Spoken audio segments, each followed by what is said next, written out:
Twig, 55-point win over North Adelaide in the end. They had it all to play for and showed that in the first quarter. Must be thrilled to run away with it in the end. Yeah, there was a lot on the line for both clubs, given that North needed to win to get in the five. We'll certainly stay in touch, and with what's happening with us and Sturt, it's pretty neck and neck up the top. So, yeah, we started house on fire, a couple of goals to Callow, then I thought we just let some easy goals through in our first quarter, and the goal in quarter time was quite frustrating. I think there was a score on the siren every quarter, which is always a coach killer. But no, I thought the way that our guys reset at quarter time, set up the next two quarters really strong. I thought it was as good a footy as I've watched our boys be able to play through the second and third quarter, and that's when the game was on the line, and I loved that they stood up when they were required to. Absolutely. They had it all to play for it, and you must have been happy that you were able to ride the wave in the first quarter, and 4 goals each was a great quarter of footy to watch, and then to come out of quarter time and control the game after that. 12 of the next 14 goals must have been through. Yeah, we were, and we had a few things to deal with at quarter time, and it was interesting. I think you could overhear a bit of byplay coming from the North Adelaide huddle and surrounding how they think our boys perform under pressure, but I would have thought that they stood up to it pretty well after quarter time, and their team orientation, their pressure skills, their conversion, all those things that really matter when you've got some ascendancy in the game were things that were, I thought, features of the game. And yeah, what was it? We had 9 goals to the half, didn't we? I think we kicked 7 in the third, so it was pretty powerful footy, and yeah, really restricted North Adelaide's capacity to score and move the footy as well, which was what our intention was. How did you see the midfield battle? They had 3 of the top competition's ball winners in Coombe and Spina and Wig, and our boys ended up having, I think, top 7 disposal winners on the ground and winning clearances and disposals and everything you want. Inside 50s was a bit of a walkover as well. How did you see the midfield battle? I thought the mid players for us were outstanding. As a group and individually, they all performed to a high level, and North Adelaide's win against Glenelg was excellent the week before. And yeah, a couple of things were slightly different with Spina going into the midfield for periods of time, and they threw Hilda into the rucks. They had Mackenzie, Hilda and Harvey who were all rucking to throw some variation, and obviously there was a strategy to try and combat Harry as well. But yeah, I think O'Neill just came in and really played his part alongside Simpson, Cootie and Lowe, and then we get Kennelly going through there as well.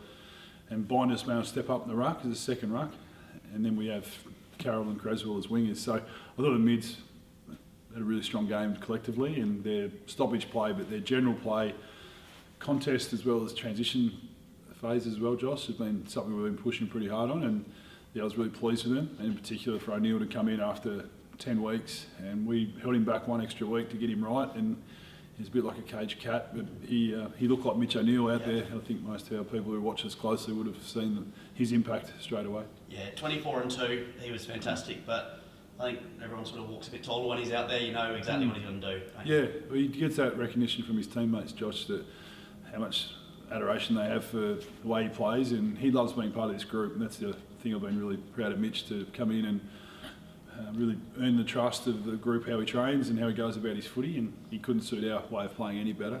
And we gave him some time forward as well, which we probably didn't explore as much in the first 7 weeks, but yeah, he's a scorer, so it's handy if we can have mids who can go forward and have impetus down there as well.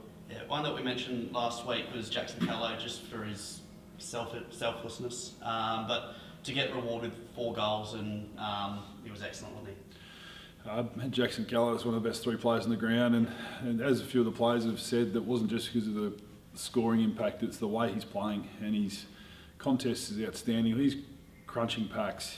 There was 2 minutes to go in the last quarter at the Woodcock end, and he makes 2 chase down tackles, and look at that and see how many key forwards in the competition are performing like that when they don't have the footy. And well, we give him some centre bounce time as well, and he's having a reasonable impact there. But it's his running, it's his competing, and his team orientation that he's having a big impact within the team, and he's having a big impact on games as well. Yeah, how have you seen Cooper Merley since he's gone forward? Not too many disposals, but his pressure is fantastic. Yeah, and that can be misleading sometimes for perception of how people are playing, given we're not a kicks, marks, handballs footy club, and how we assess the players. We're a play your part footy club, and Cooper had maximal impact when he first played forward against West Adelaide, and then had a bit of a setback where he missed a game with the knee and probably carried the knee for a week and wasn't himself. But his teammates and myself and the coaches were pleased with what he put out there the other day. He's got speed, but it's how you use it. I thought he won some good contests up between the arcs, and his forward 50 drop a ball pressure skills had a big impact in the game. And whilst it doesn't necessarily show on the scoreboard or stat sheet, it's recognised internally, and it's an important role that we value of anyone who's playing it, but Cooper's doing that at the moment. Jack Hurd's goal was one of the highlights of the year, wasn't it? It was, yeah. Probably upper echelon most popular players at the club, and he's earned that because of who he is. He's got touch points all around this place. He trains hard, he cares about the group, and he's got a nice dose of knockabout lad about him. And my son researches who's kicked goals and who hasn't for this footy club, and he educated me earlier in the year that Jack hasn't kicked one for Norwood yet, and why not? Yeah. Maybe backline might play a bit of a part there, but yeah, it was a great moment. Just see one, I don't think he meant to kick it, but the reaction of his teammates, and yeah, we were removing him from the ground at the time as rotation, and the suggestion was to keep him on, and we said, oh, no, let's bring him off, we get another Raz from the Western stand. So it was, sometimes you get moments like that mean a lot to the group, and the celebration probably reflected how Jack's viewed in this footy club. Yeah, well, he certainly knew it was his first goal, and everyone else did as well. It was awesome scenes. What a season it is across the competition. You got 7 teams that can still make top 5. Sturt's won 12 in a row. Norwood's won 7 of 8. It's a great competition, isn't it? Yeah, it is, and it's even like South Adelaide had a really good patch of form for 8-9 weeks, and sometimes when you're a young group that catches up with you. So West Adelaide have had moments of being high-level competitors, and Port have had probably struggled with injury early in the year, but have had more available players recently. But that top 7 has been really competitive, and yeah, I don't think people will expect just to walk up and just get a result because they want it. You have to earn it, and yeah, it's great for the competition. And yeah, there's a lot on the line this weekend, and 1, 2 positions, 3 and 4, even 5 and 6, and so when that's all on the line, all the games being played at the same time, I think it's been set up really well. Yeah.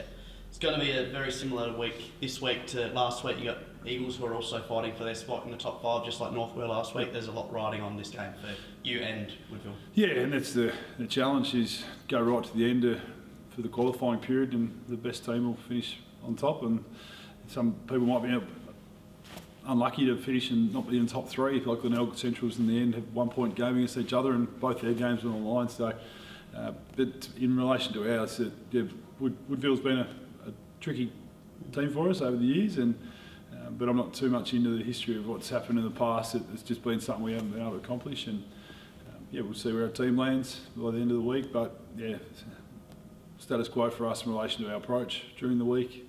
I'm not a massive outcome coach, so how we put ourselves in the best position to get the result this week, and then outcomes will be outcomes. So that'll be what we'll be putting our energy and mental focus into. Yeah, it's good preparation for finals, playing matches that matter in the back end of home and away season. Yeah, sure is. Yeah, I keep coming back to the qualifying period. Everyone gets to play each other twice, once at home, once away, and if you can manage the demands of the season and win away, which is always important. The best teams usually find ways to win away and maximise their time at home. And so, yeah, Saturday afternoon at Woodville.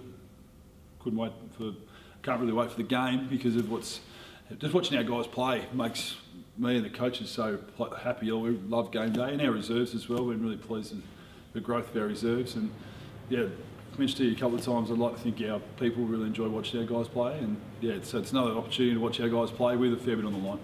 Thanks, Mick. Good day, Josh.